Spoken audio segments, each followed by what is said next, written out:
Hello, my name is Krishna Pal. मैं आप सभी का के पाल कोचिंग क्लास में स्वागत करता हूं। आज हम बात करने वाले हैं कंप्यूटर का विकास। इससे पहले मैं एक क्लास लिया था जिसमें इंट्रोडक्शन मैंने कराया था। ये मेरा दूसरा क्लास है डेवलपमेंट ऑफ कंप्यूटर की। और कंप्यूटर का विकास की शुरुआत 3000 BC के आसपास हुआ था। और वो कंप्यूटर का मतलब होता है गणना करने वाला। तो सबसे पहले गणना करने वाला कोई भी यंत्र जो हमारे पास आया था उसका नाम था एबेकस। पहले इसका इमेज देख लो कैसे दिखाई देता है। यह एक मैकेनिकल था, यानी कि इसे हाथों से चलाते थे। इसमें किसी भी प्रकार का इलेक्ट्रिसिटी का उपयोग नहीं करते थे। और इसका उपयोग क्या था, कैलकुलेशन में इसका उपयोग होता था। और किसकी देन है, चाइना का देन है। अब इसके बाद थोड़े एक स्टेप हम आगे बढ़ते हैं तो हमें प्राप्त होता है पास्कल, जो कि समय बीतने के साथ साथ एक व्यक्ति आया था, उसका नाम था ब्लेज पास्कल ने 1642 में कैलकुलेशन डिवाइस गणना यंत्र बनाया था एज ए कैलकुलेटर। उस समय इसका नाम पास्कलाइन था। ठीक, ये भी मैकेनिकल था। और ये कहाँ के निवासी थे, तो फ्रांस के निवासी थे। यानी कि ये वाला मशीन पास्कलाइन फ्रांस में बनाया गया था। आप ये चित्र देख सकते हैं कैसे दिखाई देता है। इसके बाद 1671 में एक वैज्ञानिक आए, गॉटफ्राइड लेबिनिस। इन्होंने बताया बाइनरी नंबर की मदद से हम गणना कर सकते हैं। कहा जाए तो उन्होंने, गॉटफ्राइड लेबिनिस ने ही बाइनरी नंबर की खोज किया था। फिर इसी सिद्धांत को ध्यान रखते हुए 1854 में बोलेन अलजेब्रा की खोज हुई। बोलेन अलजेब्रा की खोज हुई और खोजकर्ता कौन है, बुले।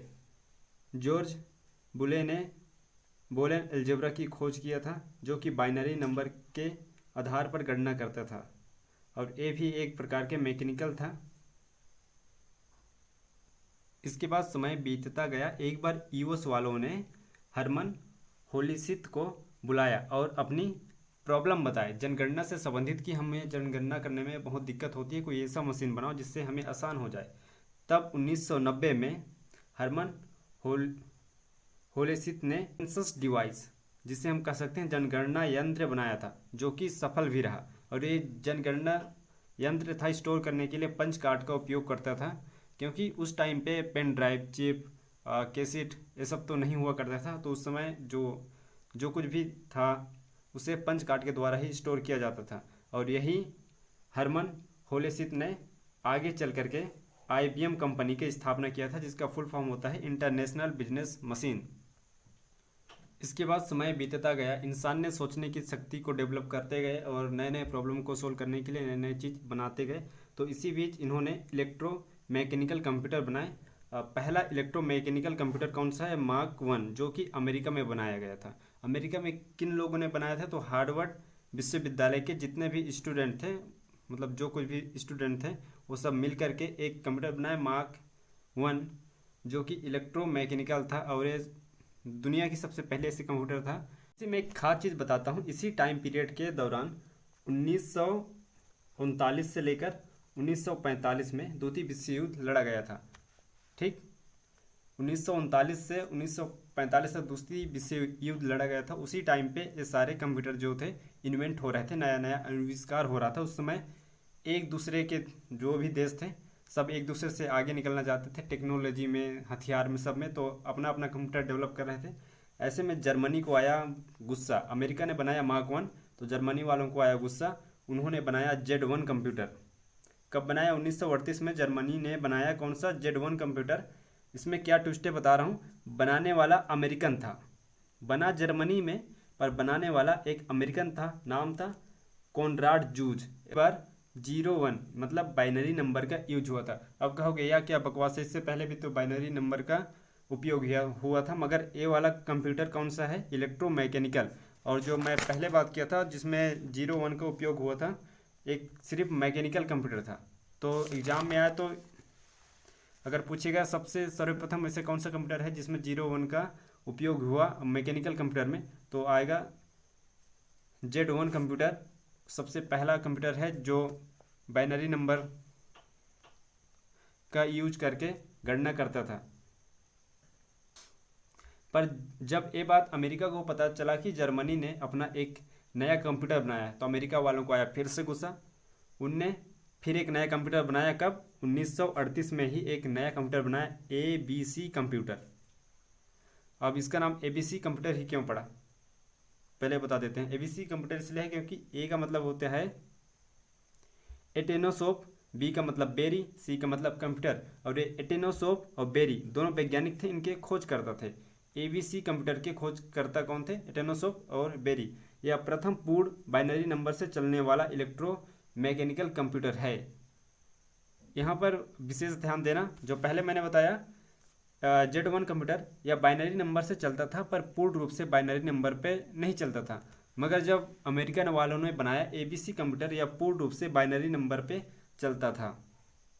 कंप्यूटर बना रहे थे, नए नए इन्वेंट कर रहे थे, तो ऐसे में इंग्लैंड कहाँ पीछे रहने वाले था? ये तो पूरी दुनिया में फैला था, पूरी दुनिया में राज करके बैठा था। तो इन्होंने भी एक कंप्यूटर बनाया जिसका नाम है क्लोसस कंप्यूटर। इसकी क्या खासियत है बता रहा हूँ। इसका यूज होता था कोड तोड़ने के लिए, जर्मनी का कोड तोड़ा जाता था। जर्मनी का जो कंप्यूटर था उससे कोडिंग करके भेजते थे, नहीं कि यहाँ बम ब्लास्ट करना है, यहाँ मारना है, यहाँ क्या करना है, यहाँ काटना है। उस कोड को इंग्लैंड वाले ने तोड़ लेते थे, उन पता कर लेते थे।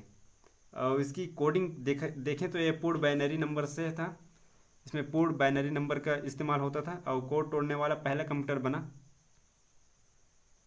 जब कभी भी एग्जाम में पूछे कोड तोड़ने वाला सर्वप्रथम कौन सा कंप्यूटर है, तो इसका आंसर होगा कोलोसस।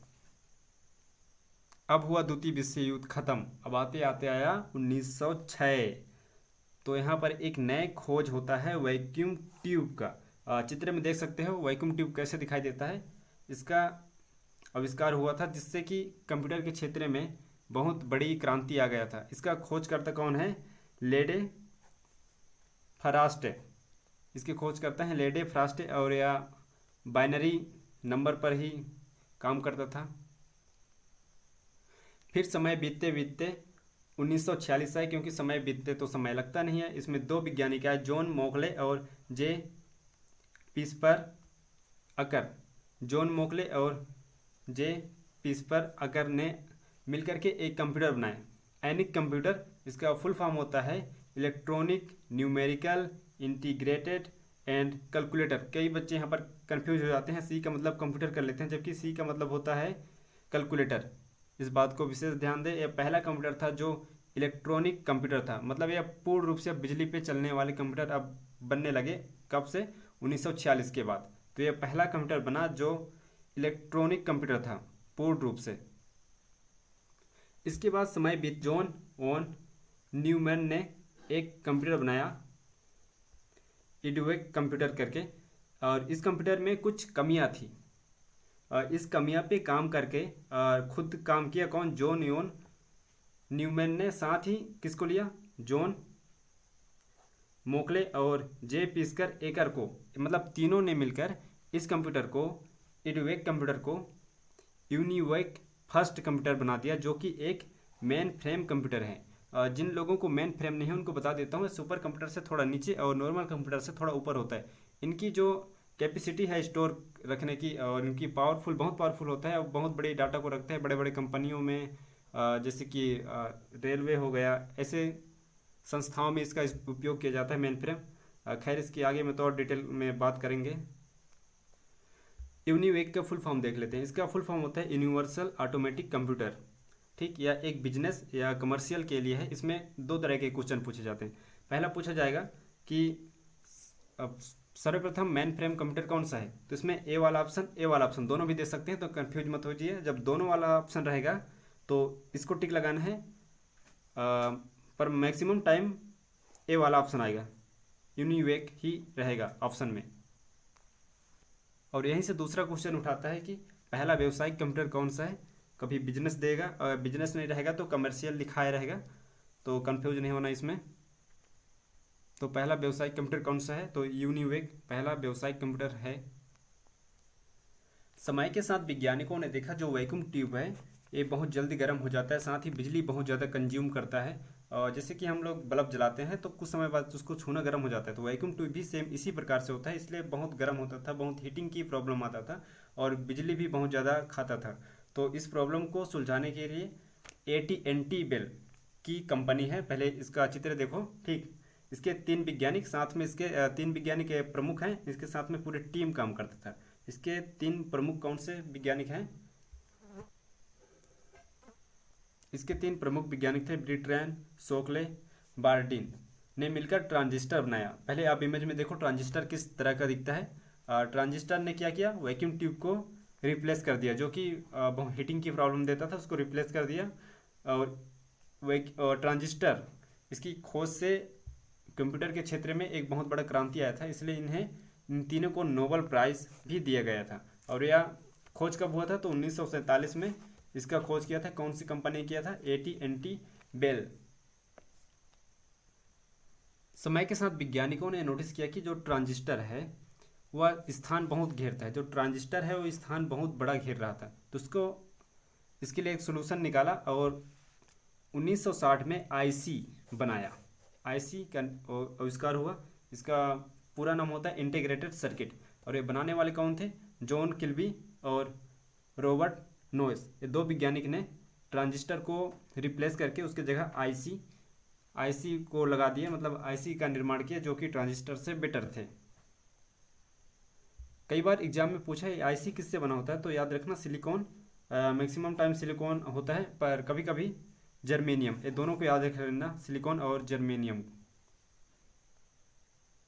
जैसे जैसे समय बीता वैज्ञानिक को लगा कि कंप्यूटर को और छोटा करना चाहिए, तो ऐसे में IC था, उससे कंप्यूटर का साइज तो छोटा हुआ पर पर्याप्त छोटा नहीं हुआ। ऐसे में वैज्ञानिकों ने एक नया चीज़ ढूंढ निकाला। कब, 1971 में माइक्रो प्रोसेसर चिप निकाला, चिप बनाया गया, आविष्कार किया गया। इसमें बहुत सारे IC लगे होते हैं। माइक्रो प्रोसेसर चिप में बहुत सारे IC लगे होते हैं। पहले ये चित्र देखो, आपको समझ में आ जाएगा। और फर्स्ट माइक्रो प्रोसेसर चिप का नाम था इंटेल 4004 है, ठीक है। कई बार एग्जाम में पूछा गया है फर्स्ट माइक्रो प्रोसेसर चिप कौन सा है, तो इंटेल 4004 है। और इसको बनाने वाले 2 व्यक्ति थे, साथ में उसके टीम लीडर थे, इसलिए इनका नाम बताया गया है। बनाने वाले कौन है, फ्रेडरिको फेजिन एंड टीव होप। और इसके साथ में पूरे टीम के लोग थे, जो पूरे टीम के लोग ने मिलकर बनाए थे कौन सा, माइक्रो प्रोसेसर चिप। कब बनाए थे, 1971 में। डेवलपमेंट ऑफ कंप्यूटर यहीं पर समाप्त होता है। आप कल कुछ नया पढ़ेंगे, कौन सा जनरेशन ऑफ कंप्यूटर पढ़ेंगे।